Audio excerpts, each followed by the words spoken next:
KPK memeriksa mantan Kepala Balitbang Diklat Hukum dan Peradilan Mahkamah Agung, MA, Zarof Richard, ZR, terkait kasus dugaan tindak pidana pencucian uang, TPPU, yang melibatkan mantan Sekretaris MA Hasbi Hasan, HH. Pemeriksaan ini dilakukan untuk mendalami percakapan digital yang tercapture dalam barang bukti elektronik antara Zarof dan Hasbi, yang diduga menjadi bagian dari skema TPPU. Juru bicara KPK, Budi Prasetyo, dalam konferensi pers di Gedung Merah Putih, Jakarta Selatan, menjelaskan bahwa hari ini penyidik melakukan pemeriksaan terhadap Zarof.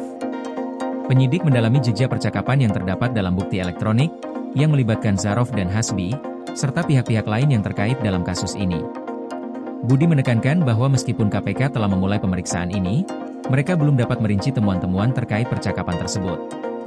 Penyidik masih memerlukan pendalaman lebih lanjut untuk mendapatkan keterangan dan informasi yang lebih lengkap.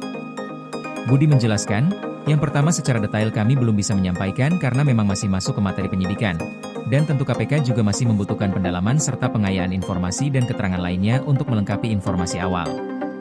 Hal ini menunjukkan bahwa penyidikan ini masih dalam tahap awal, dan KPK akan terus menggali lebih dalam untuk memperoleh bukti yang lebih kuat. Selain itu, Budi juga mengungkapkan bahwa pemeriksaan terhadap jejak digital ini bisa membuka kemungkinan adanya keterkaitan dengan perkara-perkara lain yang sedang berjalan di Kejaksaan Agung dan KPK. Dalam hal ini, ia menyatakan, jadi nanti ini mungkin juga bisa saling terkait perkara yang sedang berjalan di Kejaksaan juga perkara yang sedang berjalan di KPK. Ini menunjukkan bahwa KPK tengah melakukan penyelidikan yang lebih luas untuk mengungkap adanya hubungan antara kasus ini dengan perkara lainnya yang masih dalam penyelidikan. Budi juga menambahkan bahwa pemeriksaan terhadap Zarof hari ini baru merupakan pemeriksaan pertama. Oleh karena itu, penyidik masih membuka kemungkinan untuk melakukan pemeriksaan lanjutan apabila diperlukan. Ini masih pemeriksaan pertama terhadap saudara ZR, tentu terbuka kemungkinan penyidik setelah melakukan analisis terhadap pemeriksaan hari ini. Jika nanti ada kebutuhan informasi ataupun keterangan-keterangan lainnya dari saudara ZR, terbuka kemungkinan untuk melakukan penjadwalan pemeriksaan kembali, ujar Budi.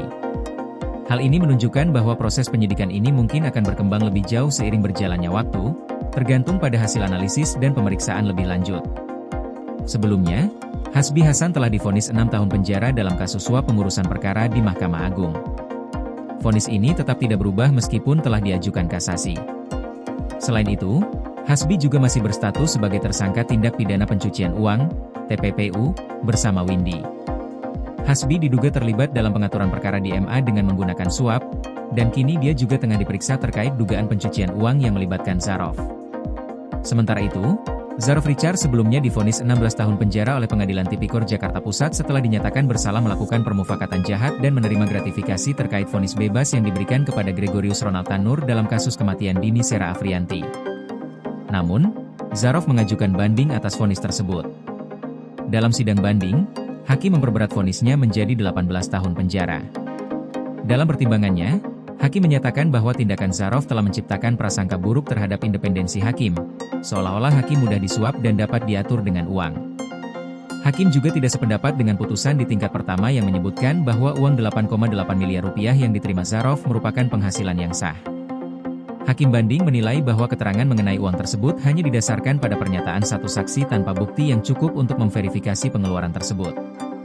Selain itu, Zarof juga tidak dapat membuktikan sumber uang yang sangat besar, yakni 915 miliar rupiah dan emas logam mulia seberat 51 kg. Oleh karena itu, Hakim memutuskan untuk merampas harta tersebut untuk negara. Dalam putusan banding ini, Zarof juga dihukum untuk membayar denda sebesar 1 miliar rupiah, yang jika tidak dibayar, ia akan menjalani hukuman tambahan berupa 6 bulan kurungan. Dengan pemeriksaan yang terus berlangsung dan penyidikan yang semakin mendalam, KPK berkomitmen untuk mengungkap lebih banyak fakta terkait kasus ini dan kemungkinan adanya keterkaitan dengan kasus-kasus lainnya yang sedang diselidiki oleh Kejaksaan Agung dan KPK. Koordinasi PLN dengan TNGL jelang Hari Kesaktian Pancasila, listrik terbangun, alam tetap lestari. Panen perdana garam Aceh. PLN hadirkan energi untuk UMKM di momen menyambut Hari Kesaktian Pancasila.